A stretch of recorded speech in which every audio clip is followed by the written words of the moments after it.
à tous tes besoins. Continue à prier. Abandonner.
Le nom de notre Dieu soit béni. Amen.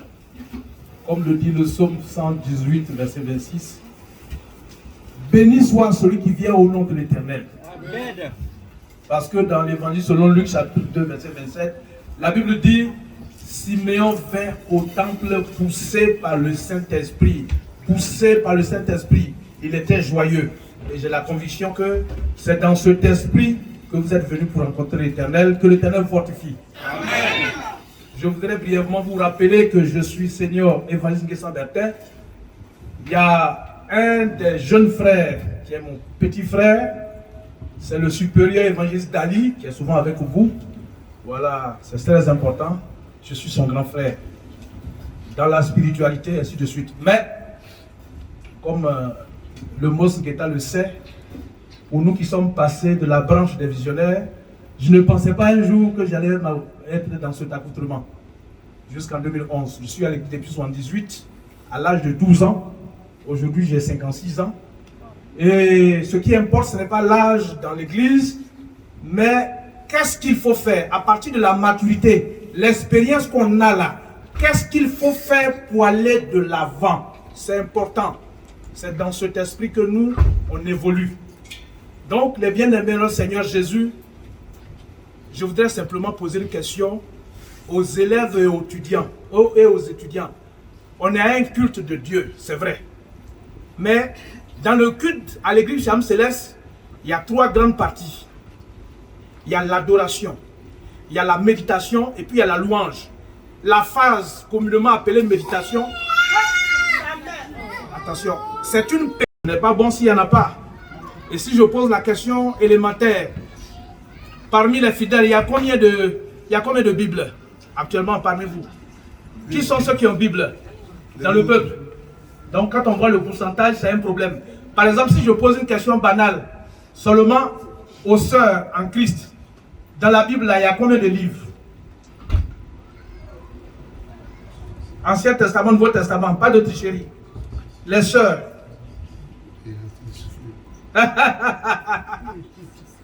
Vous avez vu, non? C'est des choses élémentaires qu'on ne connaît pas. Comme le dit Zago Zéphirin, un sac vide ne reste jamais debout. C'est vrai, l'esprit enseigne. Mais il faut prouver à Dieu que tu es en train de chercher. C'est très important. Voilà. Parce que il y a cette vérité existentielle que la Bible développe dans Matthieu 5. Matthieu 7, verset 8. Celui qui cherche trouve. En d'autres termes, celui qui ne cherche pas ne trouvera jamais. Vrai ou faux? C'est une réalité. Voilà. Donc il faut aimer la recherche. Il faut chercher Dieu. Quand il n'y a pas de question, Bachelard et puis Einstein revient dessus. Il n'y a jamais de réponse.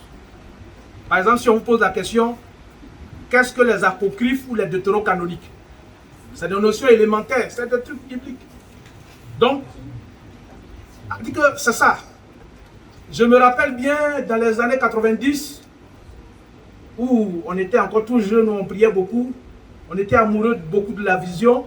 Le Seigneur me disait ceci, chrétien céleste, vous n'êtes plus dans l'ère de la superstition et de l'exhibitionnisme, mais vous êtes actuellement dans l'ère de la raison christique. Ce n'est plus la période, il faut venir s'exhiber, non.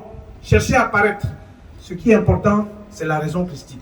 Et la raison christique, c'est tout démontré par la Bible, que Dieu est le créateur, est le maître de notre vie. C'est important, il faut ces choses-là.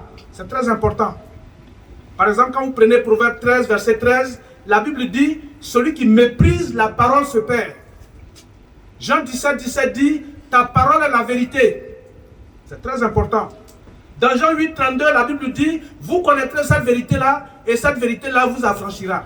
C'est-à-dire qu'elle va vous délivrer de tout ce qui est raisonnement hâtif et superficiel. Tout ce qui est ignorance. C'est important. Parce que quand on vous pose des questions au dehors sur votre église, il est bien d'être fier de répondre. Aujourd'hui, je suis plus préoccupé par les conférences. Cette année, j'en ai fait environ 7. Je dois faire la dernière conférence, je crois, le jeudi. Les notions sur la moisson, tout. Quelle est la définition du dictionnaire? Quelle est la définition de la Bible? C'est ça, il faut comprendre ces choses-là. C'est comme par exemple la circoncision. Hier, on était à une sortie d'enfants. J'ai posé la question, mais voici une fille qu'on présente à Dieu. Alors que la Bible parle de circoncision. Est-ce que chez les filles, on parle de circoncision? Non. Est-ce à dire que c'est une contradiction ou une dichotomie ou un paradoxe? Non. Parce que dans l'Ancien Testament, il s'agit d'une circoncision physique. Genèse 17, versets 10 à 12. Mais dans le Nouveau Testament, il s'agit d'une circoncision spirituelle. Quand vous prenez par exemple Colossiens 2, verset 11, Romains 2, verset 28 à 29, quand vous prenez également Philippiens chapitre 3, verset 2 à 3, on vous dit désormais, les circoncis, c'est nous qui rendons spirituellement un culte agréable à Dieu. Le circoncis, c'est celui qui est chrétien du plus profond de lui-même. Donc les données changent. C'est très important. Parce que la tradition théologique dit l'Ancien Testament annonce le Nouveau Testament et le Nouveau Testament explique l'Ancien Testament.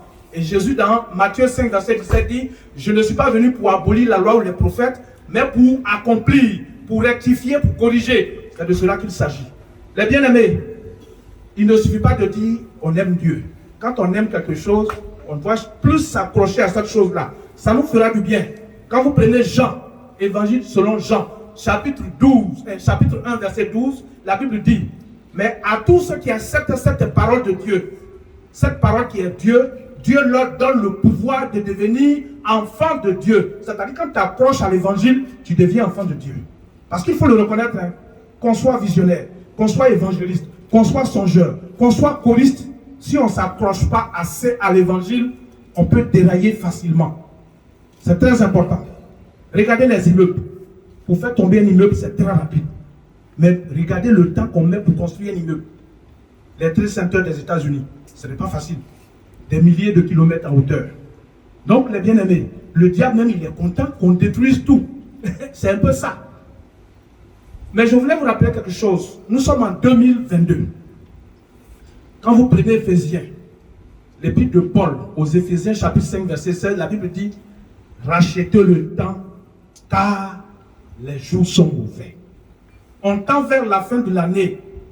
Je le dis en tant que prophète, depuis le 3 janvier 2022, parce que quand chaque année commence, j'ai toujours posé la question à Dieu, qu'est-ce qu'on retient de l'année?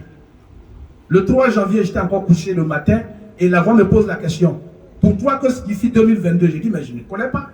Et la voix de reprendre pour dire, 2022, c'est le 21e siècle plus 22 ans. Et comme la Bible est un sanctuaire de codes et de symboles à l'instar de tous les grands livres monothéistes, alors on sait que le dernier livre de la Bible, qui est l'Apocalypse, est composé de 22 chapitres. Donc il y a une correspondance avec 2022. Pour dire que 2022 est une année apocalyptique, c'est-à-dire une année de guerre. Et les effets sont là aujourd'hui. Ça fait même pas encore une semaine au Tchad, pour des manifestations. On parle plus de 50 morts et on parle plus de 300 blessés. Mon cher, les gens sont en train de cacher. Dans la réalité, il y a plus de 100 morts. Oui. Regardons un peu ce qui se passe en Ukraine. Les grands immeubles qui sont détruits à cause de l'orgueil des humains. Mais il faut qu'on sache quelque chose. Ce qui se passe en Ukraine est déjà en Afrique. C'est ce qui est déjà au Mali. C'est ce qui est déjà en Centrafrique. Ah oui. Les deux grands qui se battent, et c'est nous qui sommes les cobayes. Et Dieu nous demande de beaucoup prier. C'est très, très, très important.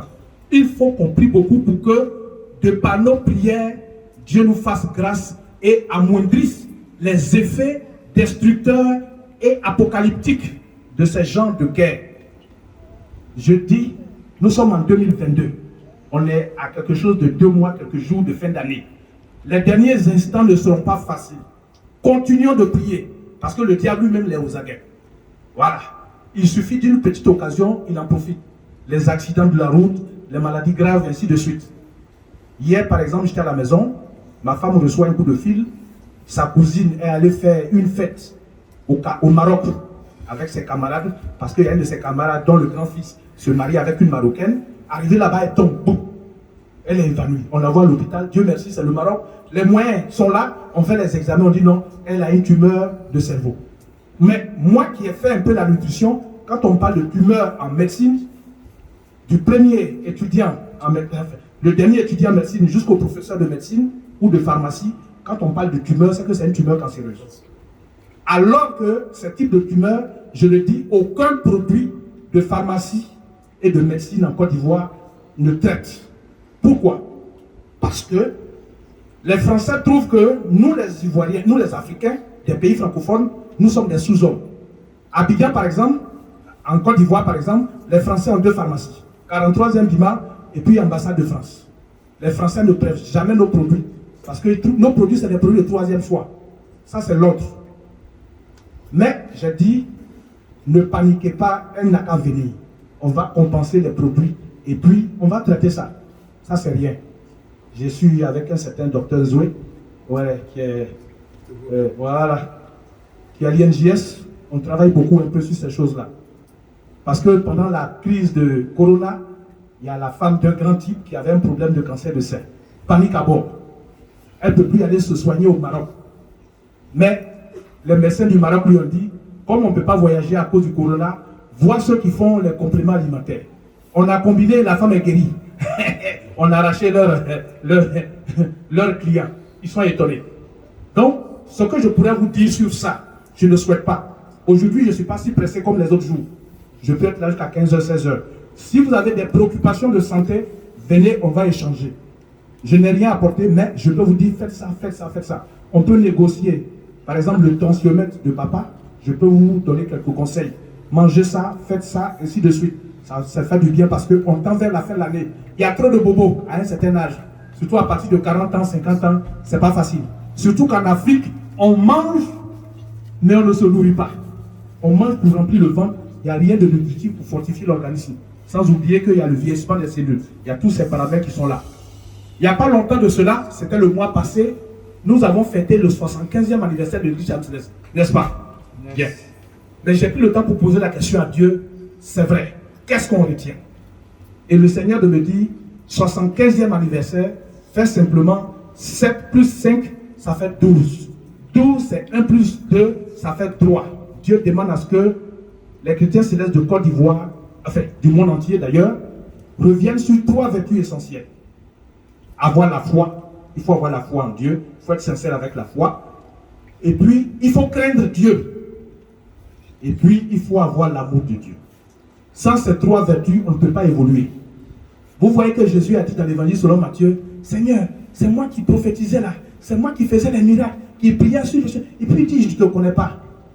Tu peux avoir la foi, une certaine conviction, tu pries, les gens sont guéris. Mais est-ce que tu as l'amour? Est-ce que tu crains Dieu?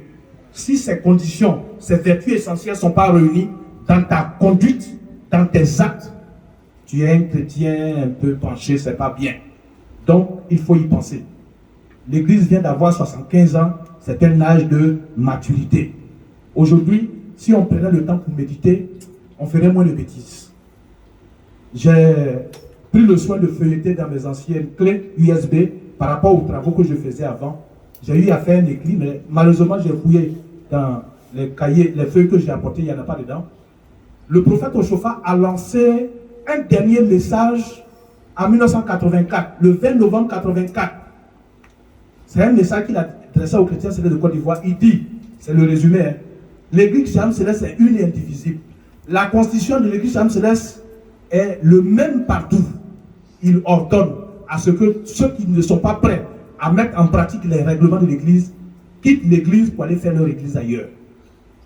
Et il dit, c'est son dernier message. Effectivement, quand il a donné ce message, le 20 novembre 1984, il n'a plus donné de message aux Ivoiriens, et puis le Seigneur l'a rappelé. Pour dire que, à travers cette église, Dieu nous a tout donné. Cependant, il y a encore beaucoup de choses à revoir. C'est très, très, très important. Vendredi, nous étions à une grande veillée à Figayo, où tous les grands de l'église étaient là. Vraiment, c'était beau à voir.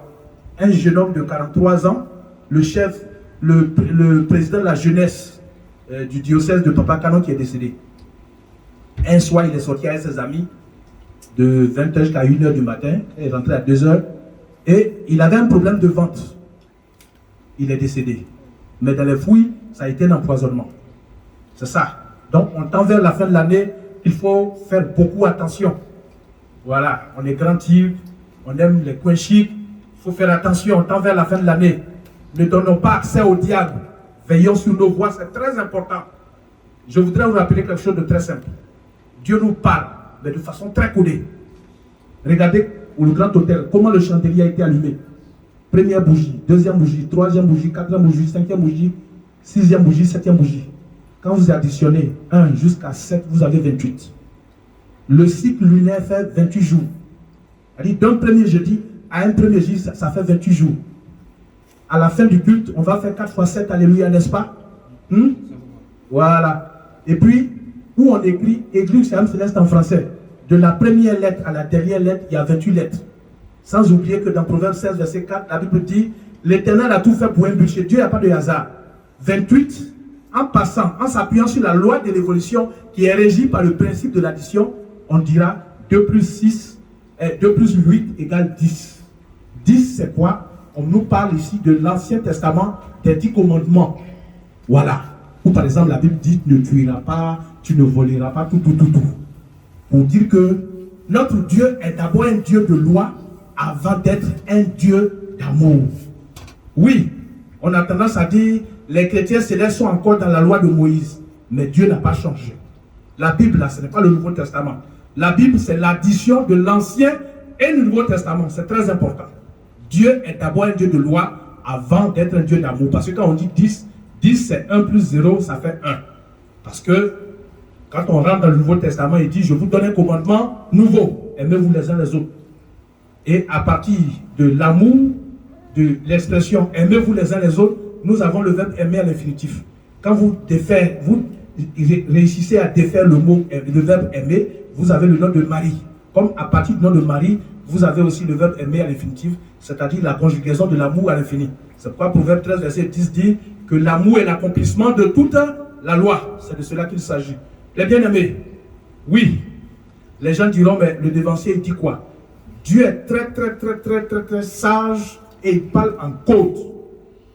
L'une des pensées du grand Einstein, ce grand savant, mais grand visionnaire, parce que les grands sachants, les grands savants, c'est d'abord des visionnaires. Pour fabriquer un avion ou un ordinateur ou quelque chose, il faut avoir l'esprit de Dieu, sinon tu ne peux pas. Voilà, parce que les ingénieurs, il y a des catégories. Il y a les ingénieurs ordinaires et il y a les ingénieurs qui travaillent avec l'esprit de Dieu. Et au fur et à mesure qu'on s'approche à Dieu, Dieu fait de nous des hommes de science à l'instar de Salomon. Par exemple, quand vous prenez 1 Roi, chapitre 11, verset 41, Salomon a écrit, Salomon a écrit, mais les écrits sont tellement forts que les gens ont caché. Voilà. Par exemple, je prends un exemple. Dans les recherches de Salomon, par exemple, voici que quelqu'un est en train de saigner, que ce soit une femme ou bien quelqu'un qui a une blessure. À partir des écrits de Salomon, on découvre qu'il suffit de dire, par exemple,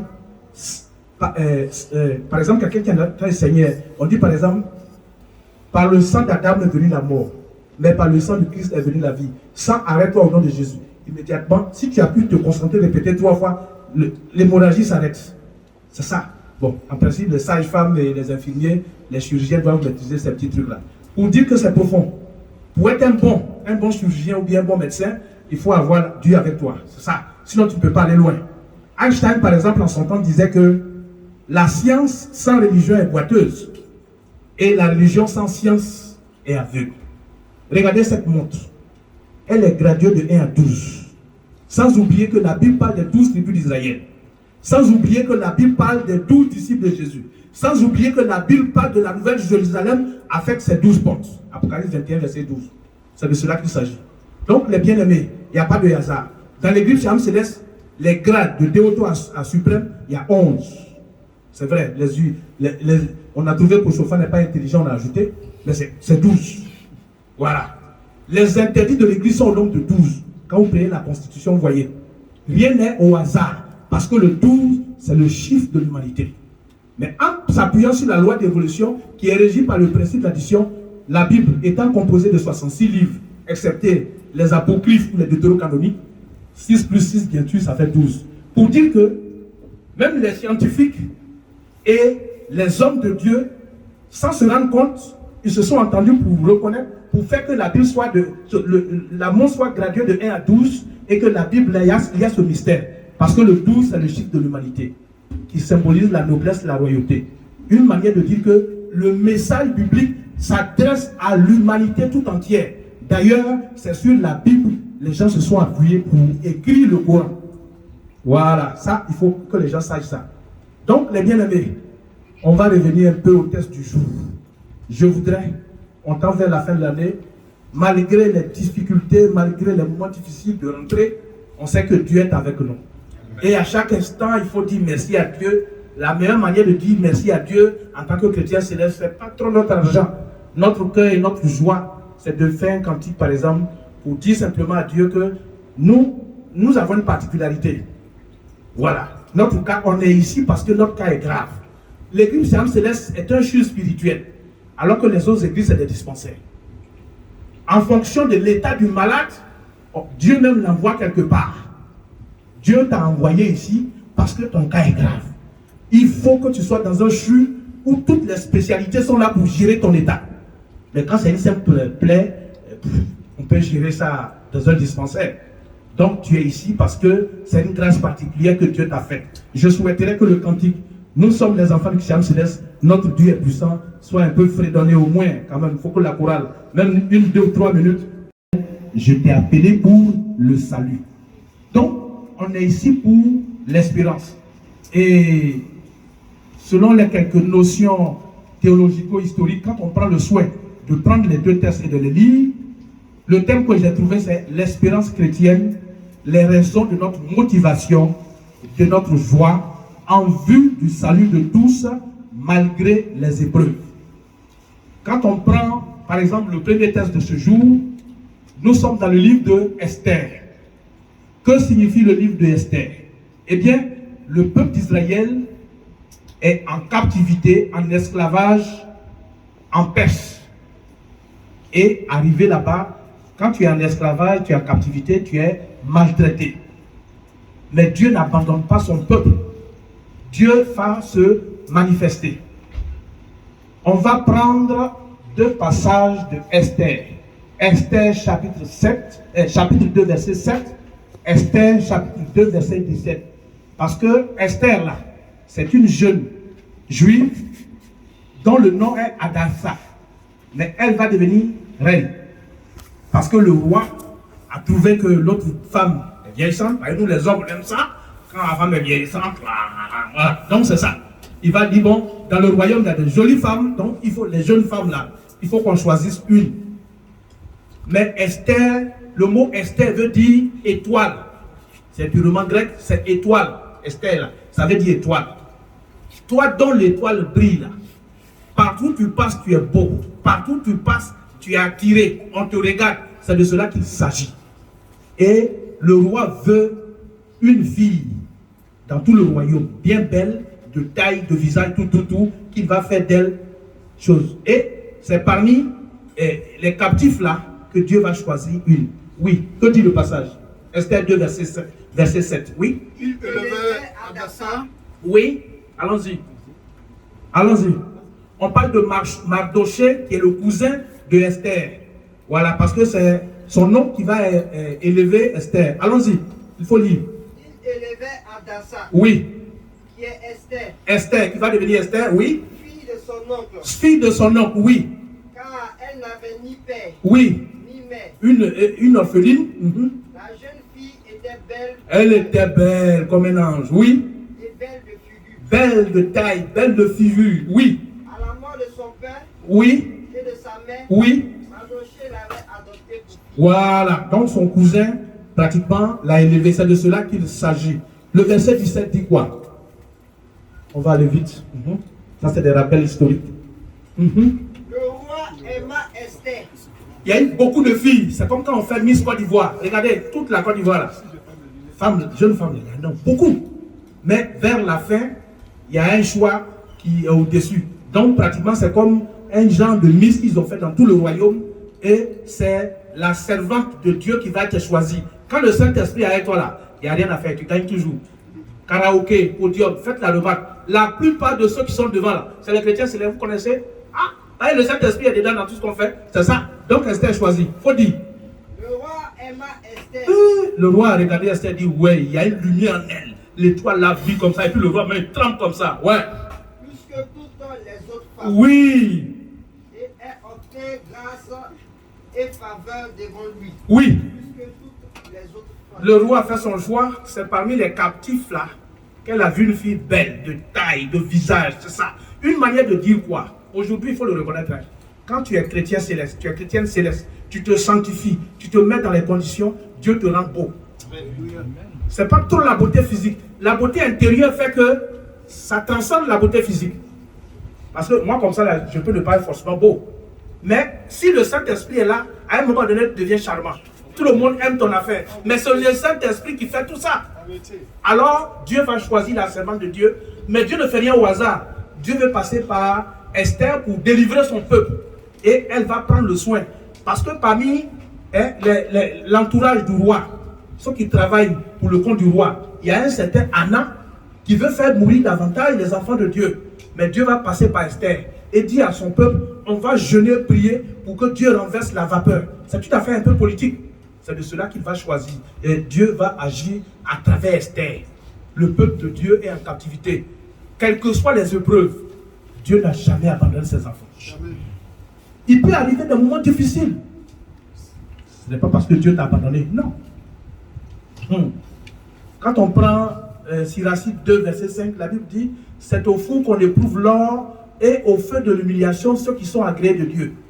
Quand tu es enfant de Dieu, à un moment donné, le diable se lève contre toi comme hier, Job a été attaqué. Job a été éprouvé. Les rentrées scolaires, les problèmes de foyer, les problèmes de santé. Mais ton Dieu, il est où? Dieu n'a jamais abandonné. Le psaume 34, verset 20 dit quoi? Le malheur souvent arrive aux chrétiens. Mais Dieu l'en délivre toujours. Vrai ou faux? Vrai, papa. Dieu n'a jamais abandonné. Le psaume 20, verset 7 dit quoi? Je sais déjà que l'Éternel sur tout son coin. Le psaume 28, verset 8 dit, l'Éternel est la force de son peuple et le rocher de délivrance de son coin. Malgré l'épreuve, Dieu est avec ses enfants. C'est la même chose dans les actes des apôtres. Jésus a fait sa mission. Il a fait l'ascension, il est parti. Le Saint-Esprit est venu, la Pentecôte. Et les apôtres ont été fortifiés par l'Esprit. Ils doivent continuer la mission. Et quand vous prenez les actes des apôtres, quelque part les théologiens appellent ça les actes du Saint-Esprit. Une référence de plus de 50 fois qui parle du Saint-Esprit. Voilà, c'est les missions du premier siècle. Donc, on va constater que Dieu va être avec les apôtres. Mais les premiers instants, tout changement est mélancolique. Rappelez-vous quand Dr Aka Félix est venu pour la première fois parler de la technique nutritionnelle pour guérir les gens, toute la médecine occidentale l'a attaqué. Mais aujourd'hui, ça s'impose parce que c'est une vérité divine. Puisque Adam et Ève dans le jardin n'ont mangé que des fruits pour survivre. Daniel et ses compagnons mangeaient des fruits, ils étaient plus en bonne santé. La vérité de Dieu là, on ne peut pas la cacher. C'est de cela qu'il s'agit dans le deuxième texte. Acte 5, 38-39. L'église a été persécutée. Je suis en train de faire un écrit. Esquisse de réponse aux persécuteurs de l'église âme céleste. Et dedans, j'ai pris acte 35, verset 38 à 39 qui dit quoi? Quand une entreprise vient de Dieu là, on ne peut pas la détruire. Quelles que soient les épreuves. Mais quand Dieu planifie un programme, on ne peut pas. Continue, il faut dire ça. Acte 5. Et maintenant. Je vous le dis. Oui. Ne vous occupez plus de ces hommes. Oui. Et laissez-les aller. Oui. Si cette entreprise oui. ou cette œuvre oui. vient des hommes. Cette église-là, si elle vient vraiment des hommes, elle se détruira. Comme le disait le pasteur Bada en son temps, quand tu dis que tu es pasteur sans l'onction de Dieu, tu vas fondre comme la glace au soleil.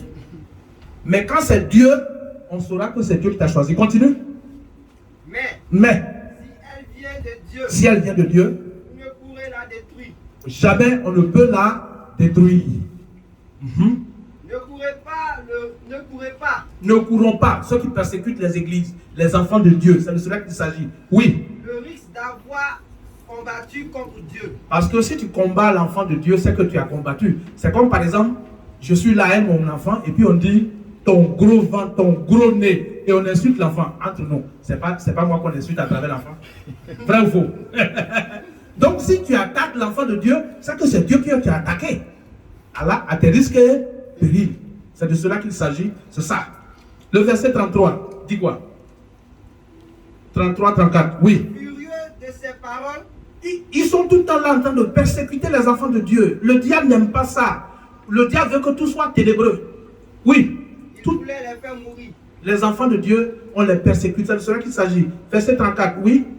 Mais Oui. un pharisien nommé Gamaliel, Gamaliel, un monsieur assez intellectuel et spirituel.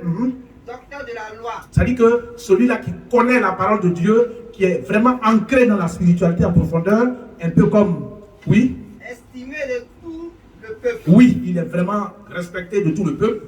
se leva dans le Sanhédrin. Parce que là, les premiers chrétiens, comme les Étienne, ont commencé, les Pierre et les Paul ont commencé à passer partout pour parler de Jésus, la bonne nouvelle. Les gens n'aiment pas ça. Et je connais des villages un peu au centre comme au nord, si tu vas, ils vont te tester. Si tu n'es pas un bon chrétien, tu tombes. Dans les premiers moments, je me rappelle, mon papa m'a dit, mon fils, nous sommes en pleine savane. Tu es devenu chrétien, c'est beau, hein? Mais si tu es chrétien, il faut être bon chrétien, sinon ils vont t'attaquer. Hein? Les villageois n'aiment pas ça. Ah oui, donc si tu es un chrétien à peu près, ils vont te créer des problèmes. Oui, le verset 40, 41, 42 dit quoi? Oui. Il se rangeait Oui. à son avis Oui. et ayant appelé les apôtres, C'est-à-dire trop persécuter les enfants de Dieu là. Vous avez affaire à Dieu. Affaire comme ça là. Comme Ponce Pilate, je préfère laver ma main. Parce qu'il va venir après là. C'est pas bon, hein. Regardez, la plupart de ceux qui ont persécuté l'église, c'est qu'ils sont des grands chrétiens célestes de Dieu. Vrai ou faux? Continue. Oui. il les fit battre de verge. Oui. Il leur défendit Oui. de parler au nom de Jésus. Regardez-moi ça. Regardez sur la terre. Ça c'est Satan en personne qui rentre dans les gens. Vous savez, dans les années 80, 82, par là, je me rappelle bien, je ne sais pas si vous vous rappelez, Papa Edimou a eu un grand débat avec Monseigneur Dakouri à la télévision. J'ai un peu oublié les années. Paraît-il que le renseignement ivoirien a approché au frère Boigny en son temps pour lui dire, cette église-là, des Béninois là, c'est pas clair. Ils font beaucoup de miracles, mais il ne faut pas, ils vont venir nous déranger. Et tous les grands féticheurs n'aiment pas ce qui est spirituel. Hein. Alors ils ont approché au frère pour dire, non, il faut qu'on ferme l'église. Le frère a dit, affaire de Dieu là, c'est vrai, je ne suis pas chrétien comme vous, hein, mais je crains Dieu. Il faut qu'on mette des enquêtes. Alors que Papa Ediemou avait pour père spirituel à l'église catholique le Monseigneur Dakouri, quand il était à Bassam. Ils ont appris que Ediemou, qui était grand catholique, enfant de cœur, est devenu chrétien céleste. Alors, de bouche à oreille, Papa Ediemou reçoit un message qui lui dit, faut t'apprêter, hein. Tu as un débat télévisé avec Monseigneur Dakouri. Ah, Papa Ediemou. Sinon, si rien n'est fait, ils veulent fermer l'église. C'est au frère Boigny qui a dit non. Donc, ils ont tellement mené des enquêtes, les blancs viens, vous savez comment ils sont convertis. C'est à force de mener des enquêtes que Dieu les a convertis. Alors, Papa Ediemou est paniqué. Mais moi, je suis un simple assistant leader. Je ne connais rien. Je vais dire quoi? Hey. Papa Ediemou prend son avion et il arrive chez le prophète Oshofa. Quand Oshofa, le prophète l'a vu, il a commencé à rire. Mon fils, tu es paniqué parce qu'on veut te poser des questions sur l'église. Il dit, ah, tu es déjà au courant. Et le prophète dit, bon, prends un bic et une feuille. C'est à cause de ça que tu trembles de tout ton cœur là, de tout ton corps là. Voici les questions qu'ils vont te poser. Et le prophète Oshofa lui a donné toutes les questions qu'ils vont lui poser. C'est comme quand Dieu te visite avant un grand examen, c'est ça. Voici les questions qu'ils vont te poser. Et puis voici les réponses. Donc, Papa Ediemou a commencé à les bosser par cœur jusqu'à ce qu'ils viennent. Et effectivement, il est là, on lui envoie le message pour dire débat télévisé avec Monseigneur Dakouri. Ces grands hommes qui ont des doctorats en théologie. Tu peux dire quoi devant eux? Mystère. On pose des questions. Papa Ediemou, il répond. À la fin, le président au frère Boigny et ses hommes étaient là-bas, ils ont tout suivi. 2 ou 3 jours après, le gars est à Vidi Plage, Monseigneur Dakouri arrive et dit, hey, mon fils, je suis venu te féliciter parce que tes réponses sont vraiment éloquentes. Il dit, papa, ce n'est pas moi, mais c'est le Saint-Esprit. C'est à partir de là. Pour dire que la persécution de l'église, ce n'est pas maintenant. Hein. Ça date de très longtemps. Parce que la Bible dit quoi? Quand vous prenez Apocalypse chapitre 12, verset 12. Cieux, réjouissez-vous, mais malheur à la terre, parce que le diable est descendu. Le diable veut qu'on parle de lui seul. De lui seul. Donc quand on doit parler de Dieu, Dieu c'est la lumière. où il y a la lumière, les ténèbres disparaissent. Si tu es un chrétien céleste sérieux, organisé, tu vas dans un village, les gens ont peur de te loger. S'ils savent que tu es chrétien céleste, même sur les routes où les douaniers, les policiers, les gendarmes fouillent, quand ils voient Soutane, ils tressaillissent parce qu'ils ont plein de corps sur eux. S'ils touchent Soutane là, la chose est gâtée. C'est de cela qu'il s'agit. Donc, de temps en temps, si les gens vous persécutent, c'est parce que vous êtes une exception. C'est parce que le Saint-Esprit est avec vous. Et l'esprit de ce monde, c'est le diable. Le diable, c'est le mensonge. Le diable, c'est le désordre. Ils vont toujours vous attaquer. Mais ce n'est pas pour autant qu'on va s'embrouiller. C'est pourquoi j'ai dit le thème de ce jour, c'est l'espérance chrétienne. Voilà. Je dis bien l'espérance chrétienne, les raisons de notre motivation, de notre joie. Quelles que soient les épreuves. Il y a des moments où on tombe bas. Il y a des moments où on ne prie plus. Et ça peut arriver que ton argent qui est sur toi là, ça tombe.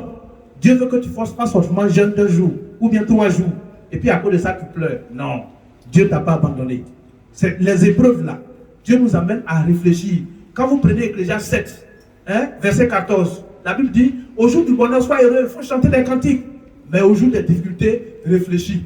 Les chrétiens célestes, c'est Satan, c'est les sorciers. Non, quand les sorciers, toi-même tu es aussi à la base de tes malades. Voilà. La Bible dit quoi? Nous sommes le champ de Dieu. 1 Corinthiens 3, verset 9. Si on est le champ de Dieu, tu es en train de faire un champ et tu passes des mois sans aller au champ. Mais les herbes, les mauvaises herbes vont commencer à gâter ton champ. Mais si tu nettoies dedans, tu mets de l'engrais, tu fais l'entretien, c'est normal qu'à la fin, tu fasses une bonne récolte. Donc la vie spirituelle là, je l'ai toujours dit, la vie chrétienne c'est comme un portable.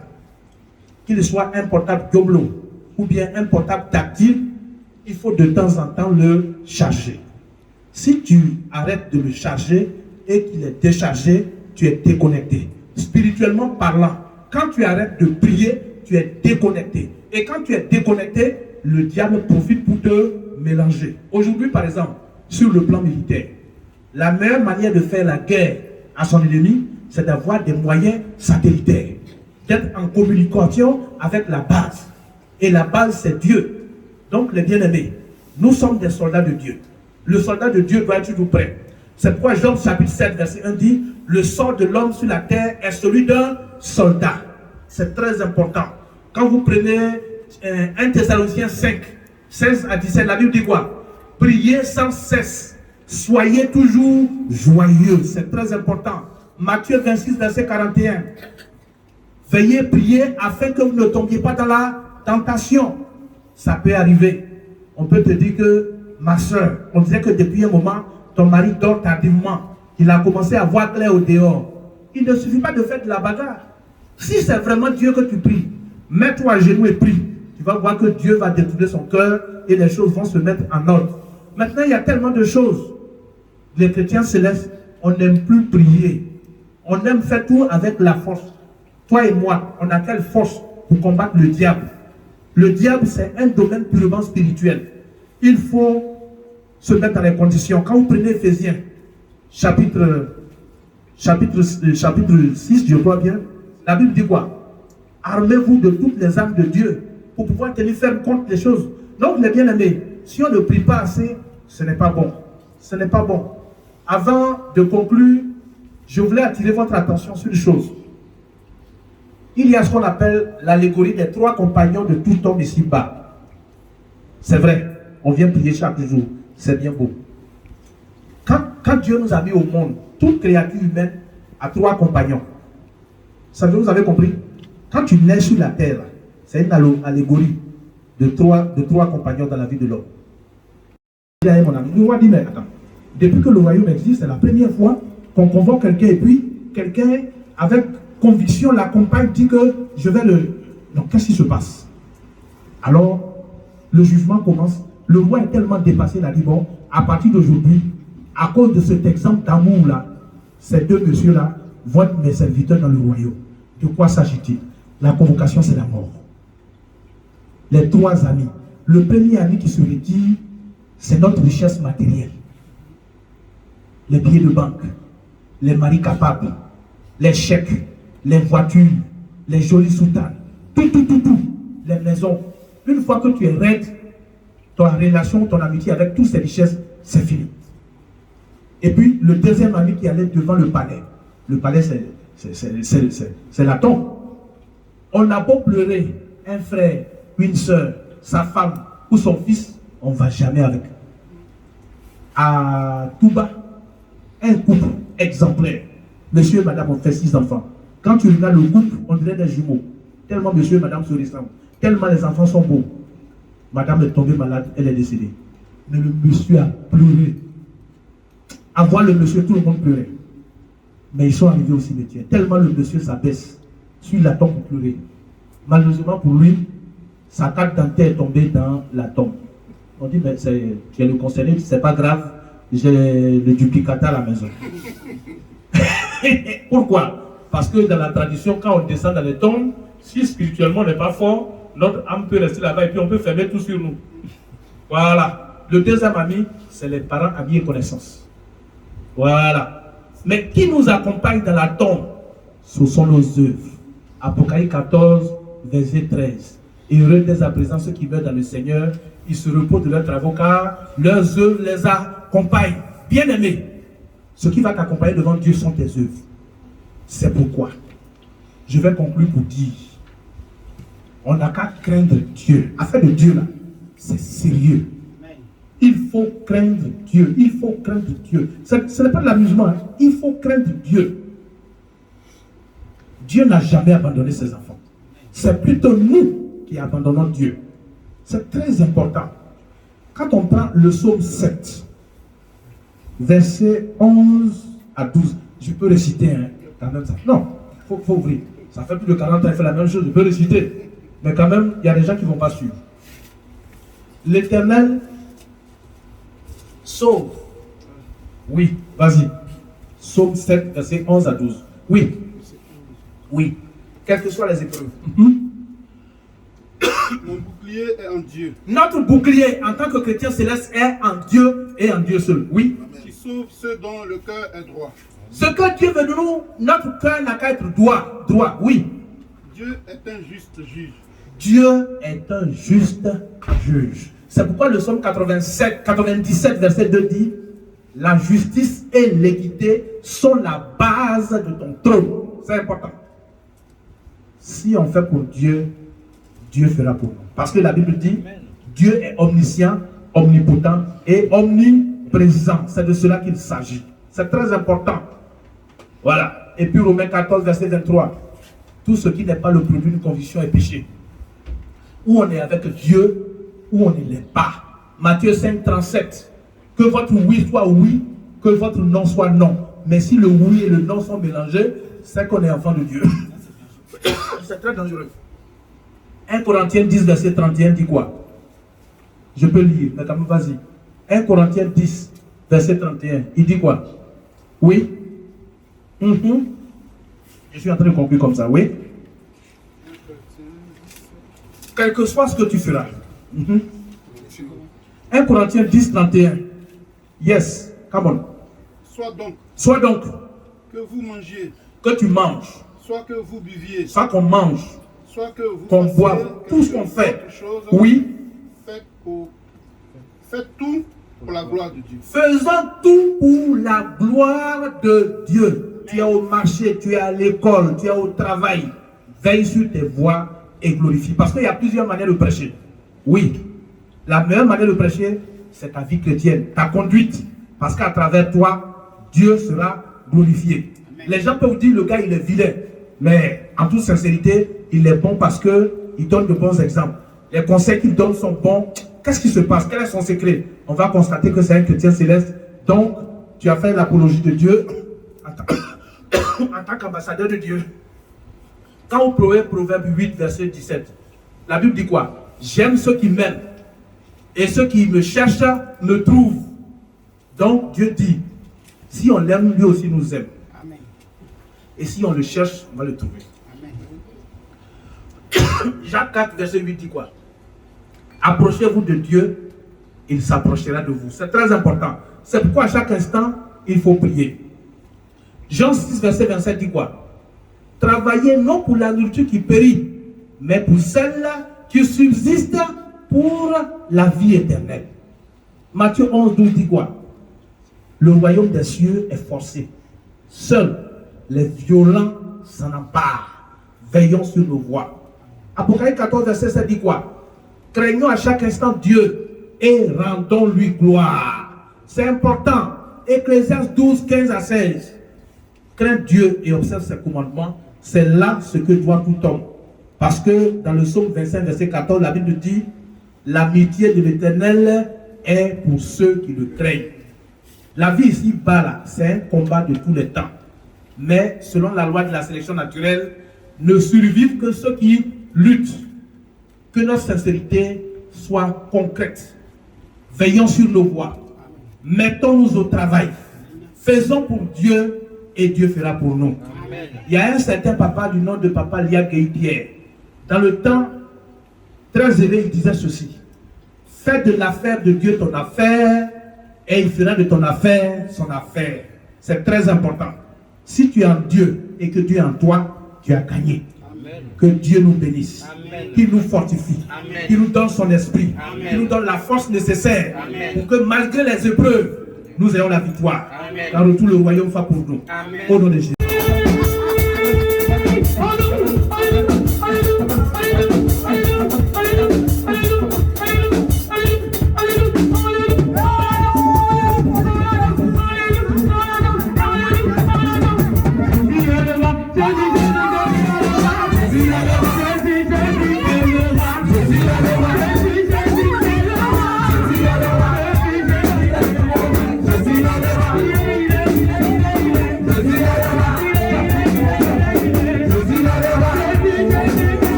Thank you.